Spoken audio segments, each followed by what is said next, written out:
Ministerios Ebenecer presenta Tesoros del Ministerio con el apóstol doctor Sergio Enríquez. Acompáñanos en este interesante tema.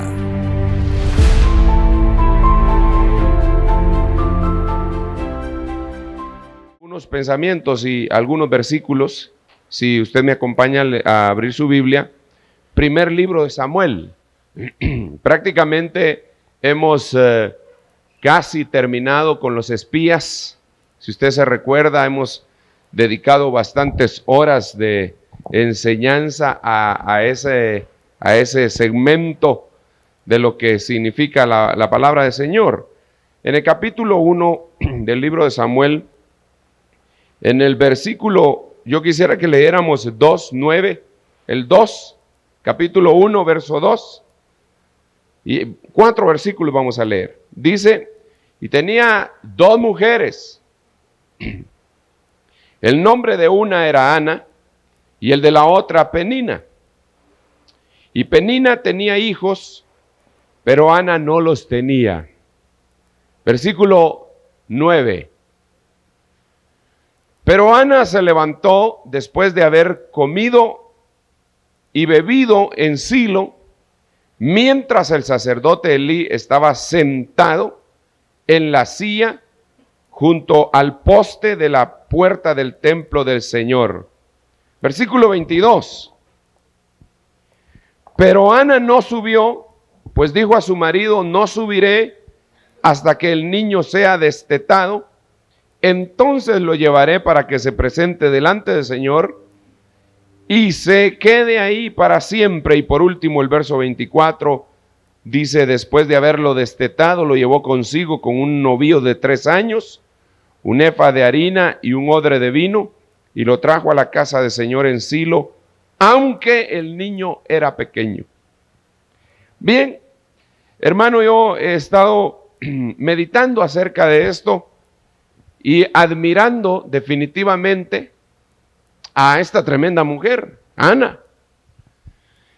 Pero no solamente admiro a Ana, sino que admiro a Elí. Solo que a Elí lo admiro desde el punto de vista negativo, porque de veras que, hermano, hay un dicho por ahí en el mundo, ¿verdad?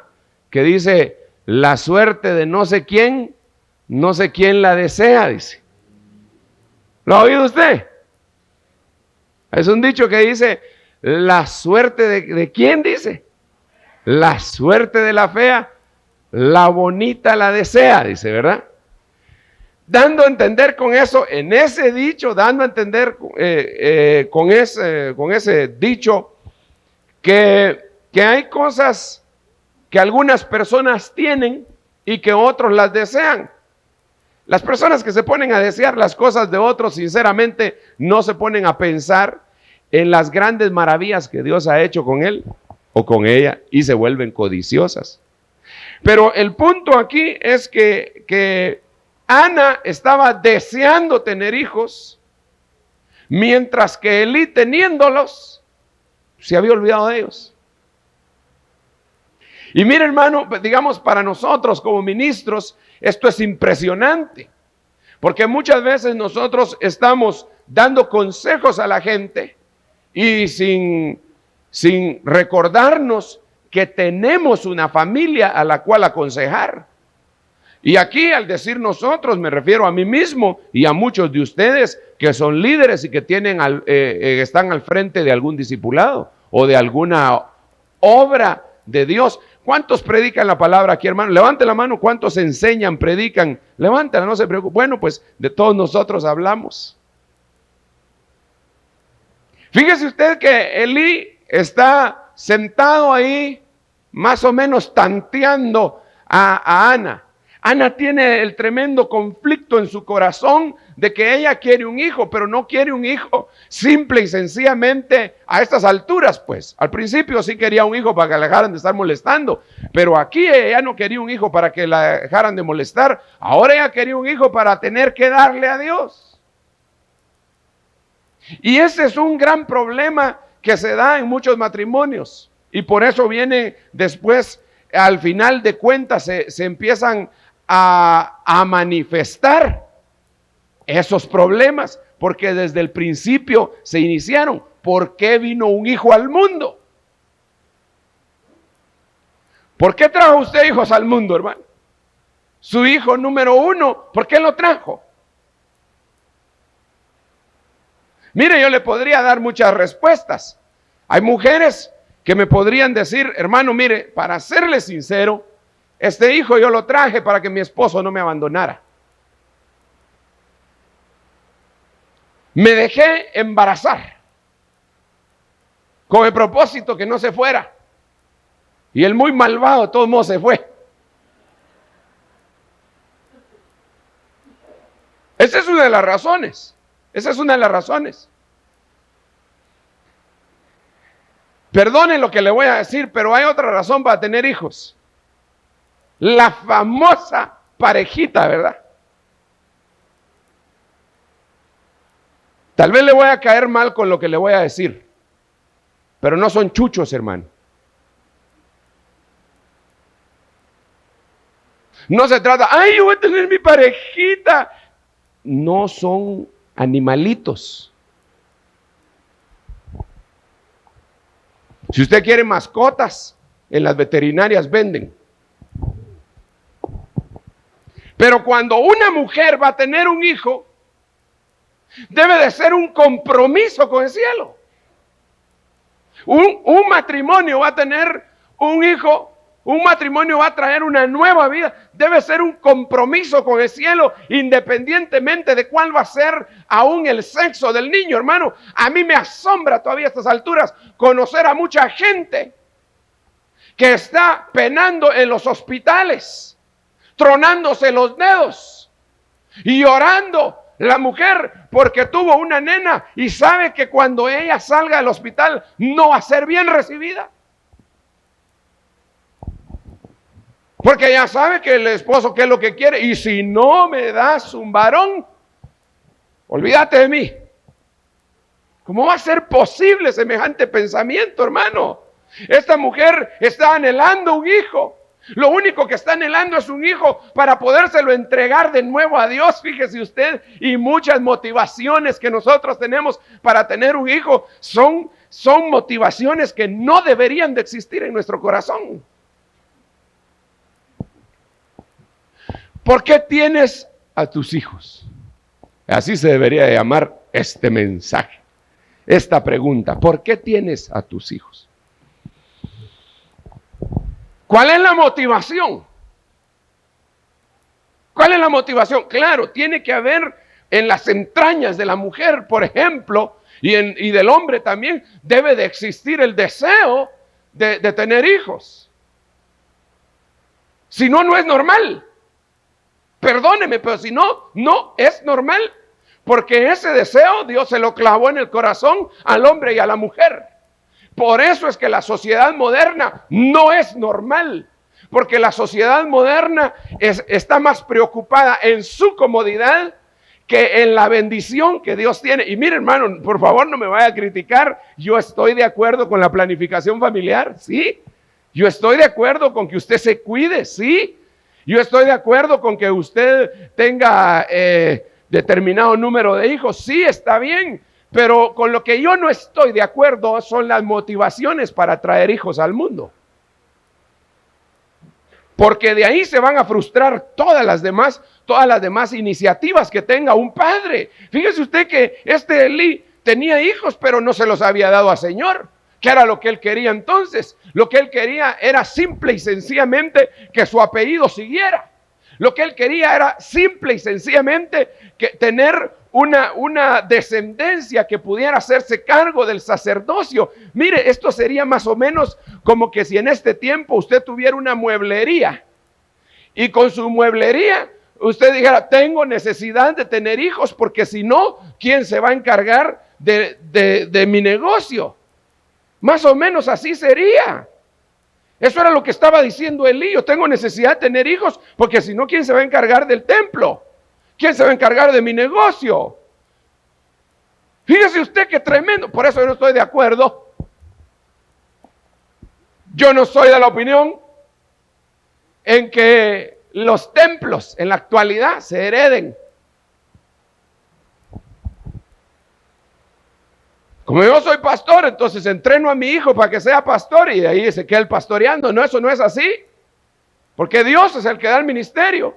Dios es el que levanta a la gente. Y Dios, ahora, si Dios levanta a un ministro dentro de la familia, pues ¿por qué no? Aquí no viene a existir la palabra famosa, ¿verdad? Nepotismo. Aquí eso, olvídese, aquí eso no tiene nada que ver. Pero nosotros no podemos tener hijos con propósitos malosos. Y hay mucha gente que así tiene a sus hijos, hombre. Tal vez ahora se une mi marido a mí, Lea. Tal vez por fin se queda conmigo, Lea. Y Raquel compitiendo. Al fin Jehová me dio un hijo, ahora puedo competir con ella. Y entonces el fundamento del hogar no era sólido. Hermano, yo quisiera que usted y yo juntos llegáramos al entendido bien claro que nosotros tenemos la obligación de devolverle a Dios un hijo, una ofrenda.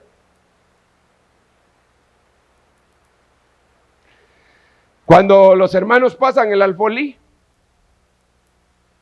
la gente ofrenda y diezma. Algunos lo hacen, otros no. A algunos les cuesta, otros lo hacen con amor.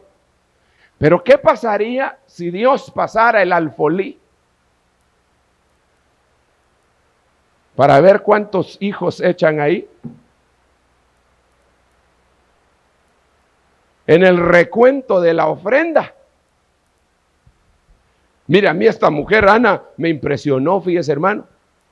¿Sabe por qué me impresionó? Porque era a todas luces, se sabía, era vox populi, que estos eran unos bandidos.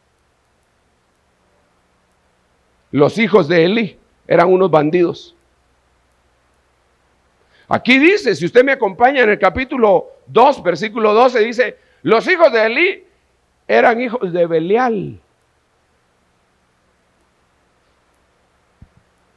No conocían a Jehová.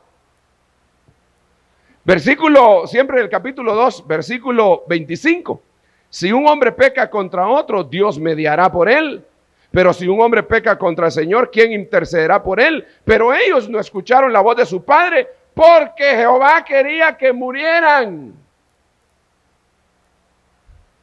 Ahora, póngase usted en el lugar de Ana, un momentito. ¿Entregaría usted a su niñito de 2, 3 años? Peor que es cuando más gracioso está, dice la gente, ¿verdad? Y otra vez volvemos al punto inicial, pero ya no vamos a repetir las mismas frases del pasado. Es cuando más gracioso está. Es cuando empieza a decir sus palabras. Hermano, viera que canta los coritos. Fíjese que si es mujercita, fíjese que se cubre la cabeza para orar, como mira que su mamá así ora. Y viera cómo se mira de chula. ¿Usted entregaría así a su hijito en una promesa que le había hecho a Dios? ¿Se lo entregaría? Especialmente sabiendo que la persona a la que se la va a entregar tiene unos hijos que son hijos de Belial.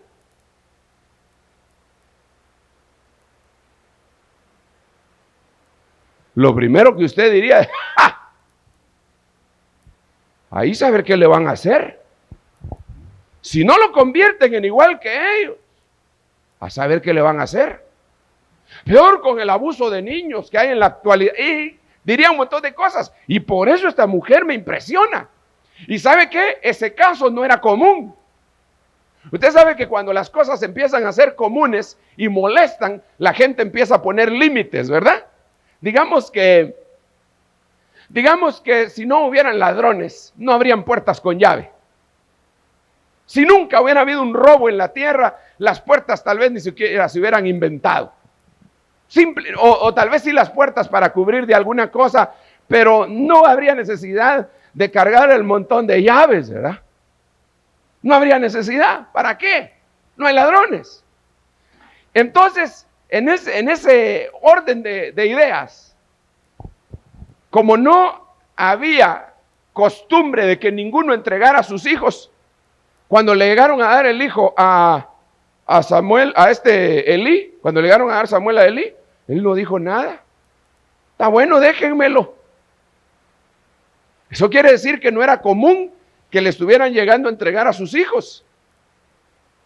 No era común que la gente dijera, mire, aquí le traigo a mi hijo porque lo ofrecí, porque él hubiera tenido que poner un hasta aquí, hubiera dicho, no, un momento, vamos a poner las cosas en claro. Ustedes tienen a sus hijos, ustedes los van a criar. Pero con Samuel no hizo eso. Quiere decir que fue un acto hasta entonces inédito. No estaba escrito en los anales de la historia.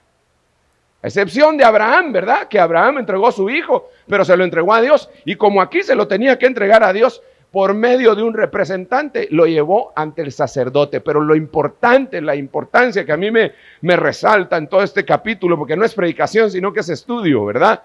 Es que esta mujer entregó a Samuel por una razón. Por una razón ella cumplió su promesa. ¿Sabe cuál fue? Porque preparó a su hijo.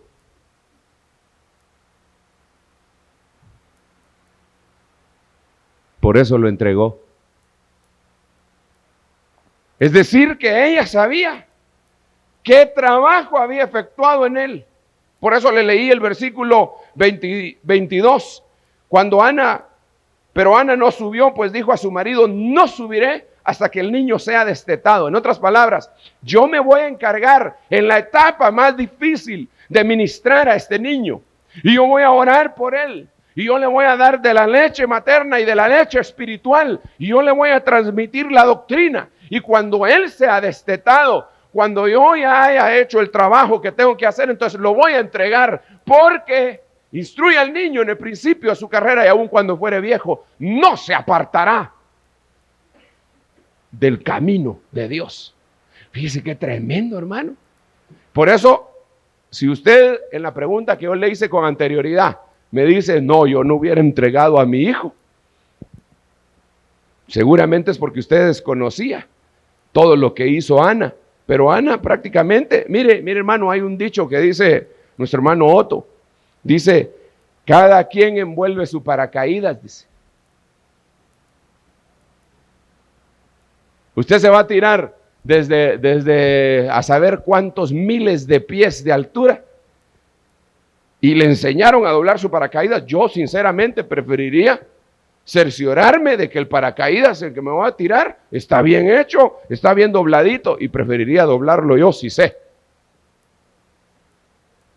No vaya a ser que a alguno se le olvidó poner un ganchito malo y a la hora de que yo en el aire, hermano, iba a darle y el paracaídas no se abre. Y en esta cuestión cada quien envuelve su paracaídas.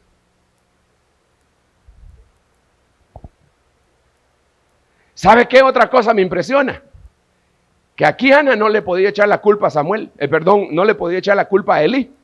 Elí definitivamente como papá estaba cuestionado, y no solo cuestionado, sino que estaba reprobado. Como padre de familia no servía, pero no le echó la culpa a él. ¿Y sabe usted qué hacemos a veces nosotros? Le echamos la culpa a los colegios, a las escuelas dominicales y a las escuelas públicas. Y la realidad es que no son los maestros los que tienen la culpa, son los tatas, dirían en mi pueblo, los que tienen la culpa de las cosas, cómo están sucediendo, cómo se comporta esa persona. Usted, hermano, mire, cuando uno no corrige a sus hijos en la relación esta que estamos haciendo desde que son pequeñitos, no le vaya a extrañar a usted que más adelante ellos estén encapuchados quemando llantas. No le vaya a extrañar eso a usted. Ahí van a ser los primeros que van a estar. Y usted va a decir, mi hijo en eso, ¿cómo va a creer? Sí, aquí lo tenemos. Y él esposado, hermano. No, papá, es que lo que pasa es que yo iba pasando por ahí y entonces se me cayó un galón de gasolina que le había llevado a un amigo que se había quedado sin gasolina y estos me agarraron y me pusieron la capucha. Mentira, hermano. Y todavía el papá dice, sí, tenés razón, mijo. Injustos. Así vienen muchos papás a la iglesia, al colegio, hermano. ¿Cómo va a creer que mi hijo? No lo conoce. Mire, lo que tenemos que hacer, hermano, sinceramente, es empacar nuestro paracaídas. Porque al final de cuentas, esto no es una discusión que la vaya a ganar usted o que la vaya a ganar yo. A mí qué me importa al final de cuentas decir, ya ve que yo tenía razón si estamos hablando de una vida. ¿De qué le sirve a usted decir al final de cuentas, si yo tenía razón? Si, repito, estamos hablando de una vida que puede ser destruida por negligencia, como este señor que sentado ahí, dice en el versículo 9, mientras ella se levantó, él estaba sentado. Mientras ella estaba pidiendo familia, él ni miraba por sus hijos. Y hermano, mire, perdóneme, pero yo le tengo que leer este versículo en el capítulo 2, acompáñeme. Hoy sí se volvió verdaderamente matrimonial y no familiar tanto, ¿verdad? Pero los jóvenes no vinieron por gusto, ahí van a ver, en un ratito. En unos años también lo van a ver. Dice en el versículo 28, no los escogí de entre todas las tribus de Israel para ser mis sacerdotes, para subir a mi altar, para quemar incienso, para llevar el efod delante de mí. No di a la casa de tu padre todas las ofrendas encendidas de los hijos de Israel. ¿Por qué pisoteáis mi sacrificio y mi ofrenda que he ordenado? Y oiga esto, y honras a tus hijos más que a mí. Dios mío, hermano, ¿no será que nosotros de vez en cuando le echamos más honra a nuestros hijos que al mismo Señor? Yo le aseguro que la respuesta inmediata de la mayoría de nosotros es, yo no hago eso. Pero busquemos las actitudes. Busquemos las actitudes que cada uno de nosotros pueda tener para con nuestros hijos y para con la obra del Señor. ¿Qué es lo que más interesa? ¿Tener a tu hijo bien? ¿O que tus hijos lleguen a conocer la verdadera palabra de Dios? Porque estos ni siquiera la conocían. Fíjese que ellos pecaron por desconocimiento al principio, porque al final de cuentas su papá por ser negligente, habiendo engendrado hijos de Elí, terminó engendrando hijos de Belial. No les había enseñado. Ay, hermano, tú estás serio. Le voy a leer en donde dice eso. Versículo 12, los hijos de Elí eran hombres indignos, literalmente dice que eran hijos de Belial, no conocían al Señor. Vaya, esa no era culpa del papá, pero lo demás sí era culpa del papá, oiga. Tampoco conocían la costumbre de los sacerdotes con el pueblo. De tal manera que cuando algún hombre ofrecía sacrificio, venía el criado del sacerdote con un tenedor de 3 dientes en su mano, mientras se cocía la carne. Lo introducía en la cazuela, la olla, la caldera o el caldero, y todo lo que él tenía, el tenedor lo sacaba, etcétera, etcétera. Y la gente le decía, fíjese que la gente sabía más que los sacerdotes. Porque le decían, si el hombre le decía, verso 16, ciertamente deben quemar primero la grosura y después toma todo lo que quieras. Él le respondía, no, sino que me la darás ahora, si no la tomaré por la fuerza. Pero dice en el versículo 12 que ellos no conocían la costumbre de los sacerdotes. Esto quiere decir que si no la conocían, ¿por qué era que no la conocían?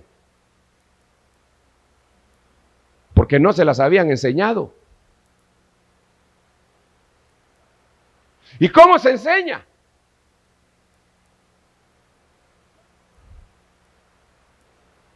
Mire, hermano, aquí hay maestros de educación primaria o parvularia. Sí, hay, levante su mano los maestros. No dije los maestrísimos, sino que los maestros. Levante su mano. Hay un montón. Miren, a veces cómo es de difícil enseñar, ¿verdad, hermanos maestros? Es difícil. Los niños a veces no captan lo que uno les quiere decir. Pero la mejor manera de enseñar es la manera práctica. Yo no soy maestro, graduado, pero he aprendido con el paso del tiempo, especialmente en el ministerio, que la mejor manera de enseñar es la práctica. Cuando yo le quiero enseñar a alguien en el nombre del Señor Jesucristo un tema, ¿sabe qué hago? ¿Sabe qué hago? Se lo pongo a darlo. Hermano, te toca tal tema. Ya se lo enseñé.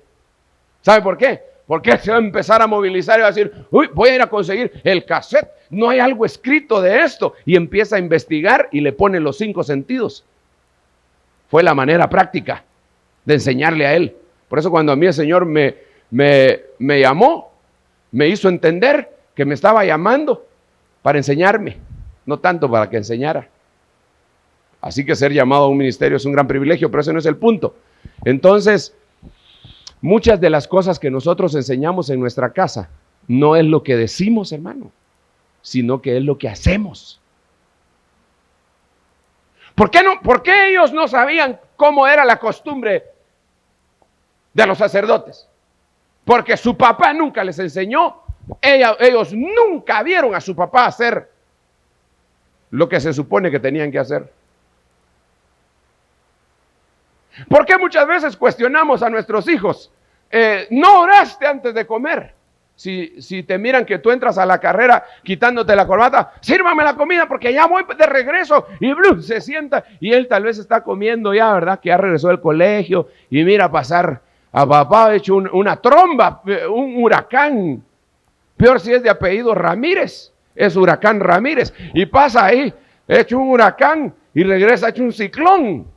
Y se sienta y empieza a comer. Y el patojito comiendo tranquilo, hermano. Papi, sí, mijo, no oraste. Ah, no seas legalista, hombre. Sí.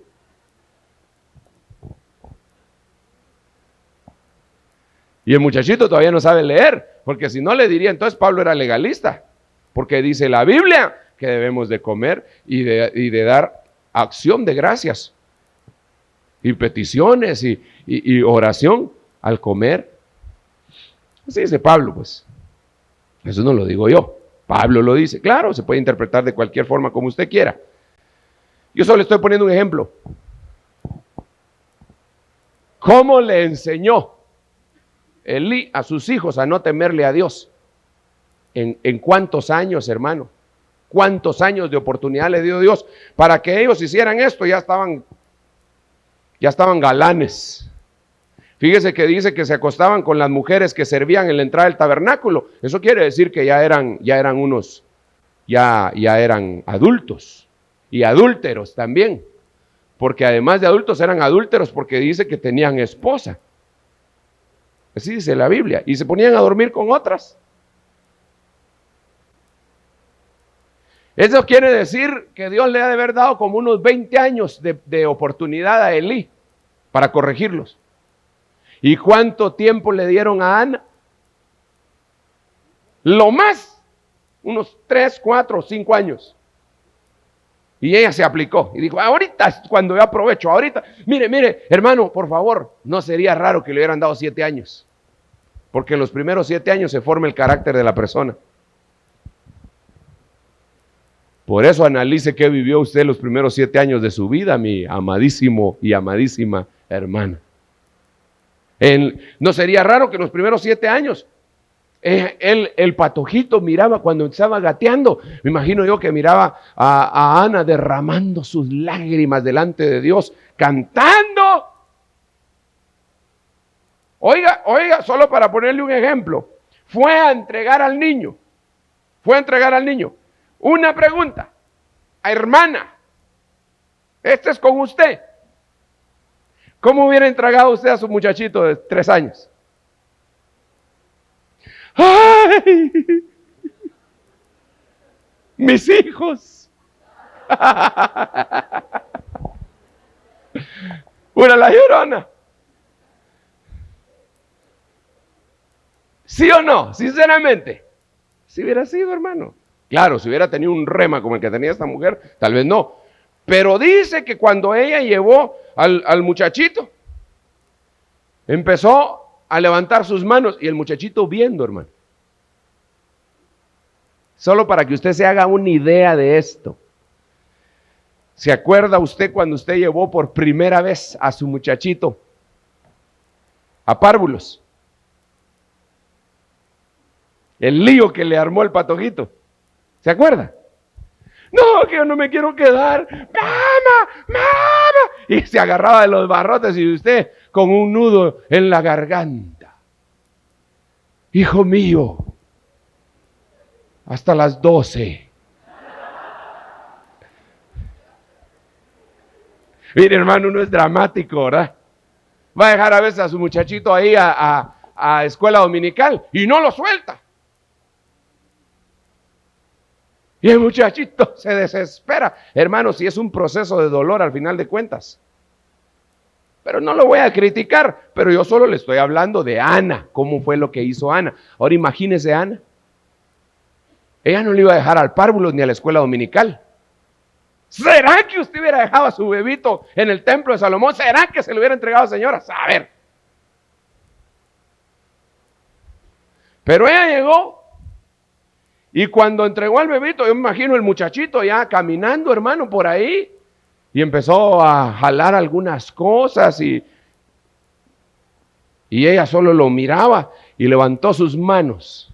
Padre, ¿por qué me haces esto, Señor? ¿Cómo me costó 5 años, Señor? Tanto que te lo pedí. No dijo nada de eso. ¿Sabe qué dijo? Con música en su corazón. Engrandece mi alma a Jehová mi Salvador. Mi corazón se regocija en el Señor. Mi fortaleza en el Señor se exalta. Mi boca sin temor habla contra mis enemigos, por cuanto me regocijo en tu salvación.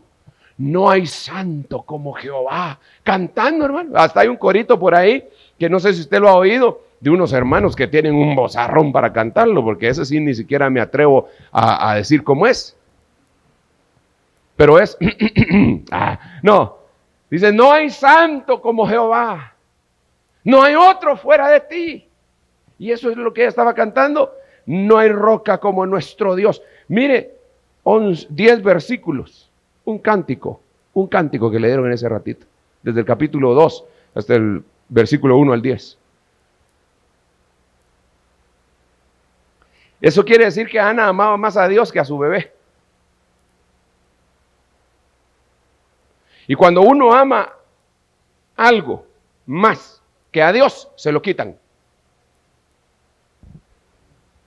Se lo quitan. Y esta no es una amenaza, simple y sencillamente así es. Cuando uno ama algo más que a Dios, se lo quitan. Así que más vale amar a Dios, porque a Dios no te lo pueden quitar. Pero mire, hermano, el tiempo a mí se me fue, hombre, pero quiero decirle el punto central para que usted investigue acerca de esto en su propia casa y en las dinámicas de grupo. Es que Ana se desprendió del muchacho porque lo había creado. Le había dado ejemplo al muchacho. Por eso se pudo desprender. Y tú te vas a poder desprender y vas a dejar de ser sobreprotector en la medida en que enseñes al muchacho y lo que le enseñes y que lo enseñes. Vas a estar seguro de las decisiones que el muchacho va a tomar. Vas a estar bien seguro de esas decisiones. Hermano, el hogar es fundamental, especialmente en los primeros años de vida de nuestros hijos, para el desarrollo de su vida total. ¿Tú quieres hijos felices o quieres deshacerte de ellos? No, yo sé que tú quieres hijos felices. Aprovecha los años más pequeñitos, y si ya se te pasó la edad de esos años tan maravillosos, dobla tus rodillas, porque para Dios nada hay imposible, absolutamente. Porque alguien me podría decir, hermano, qué tarde me vino esta predicación, porque fíjese que mi muchacho tiene 15 años, hermano, y yo el año pasado conocí al Señor Jesucristo. ¿Qué puedo hacer? Antes de que me lance la pregunta, se la devuelvo con respuesta. Doble sus rodillas y póngase a gemir por sus hijos. Engéndrenlos para Dios. Y Dios va a hacer una obra tremenda en la vida de ellos, pero tremenda. Vamos a dejar esto hasta aquí porque el tiempo se me fue, hermano. Me pasé 10 minutos y no sé cómo va a ser Quique. ¿Dónde está Quique? No está. Allá está. Vas a tener que editar eso, hermano, de alguna forma, pero todavía tengo incluso en mi corazón que usted investigue eso. Una cosa bien importante es que Ana subía todos los años al templo y llevaba una túnica para su hijo. Eso quiere decir que nunca dejó de preocuparse por cubrirlo, aunque ya no estaba en casa. Ya no se metía en la instrucción que le estaban dando, porque ella ya se la había dado, pero nunca se dejó de preocupar por cubrir a su hijo. Y hermanos, yo creo que nosotros, esa es nuestra tarea. Job salvó verdaderamente, pero de una manera maravillosa. Job salvó a sus hijos durante mucho tiempo. Se levantaba y ofrecía sacrificios y holocaustos por los muchachos, por si hubieran pecado. Pero su pecado llegó hasta la saciedad y Dios los tuvo que cortar utilizando la petición del diablo. Ahora, dejemos eso hasta aquí. Y usted medite en la dinámica de grupo. ¿Hasta qué grado verdaderamente usted ha permitido que la educación de Dios penetre en sus hijos? No los vaya a volver usted a sus hijos un ovni o un Finés o un Icabod. Esto es tremendo, hermano. Que Dios nos ayude. Hagamos una oración y vamos a orar por la ofrenda. No sé cómo la van a recoger. Mi hermano Maco me estaba diciendo, ¿dónde está Maco? ¿Cómo la van a recoger la ofrenda? ¿Como todos los cultos o como todos los discipulados matrimoniales?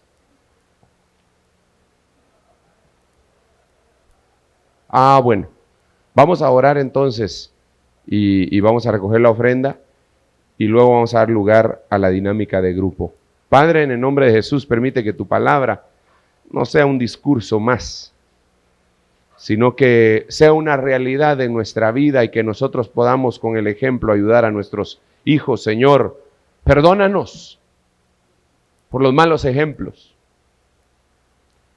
Perdónanos, Señor, por los malos ejemplos que en algún momento de nuestra existencia habremos podido darle a nuestros hijos.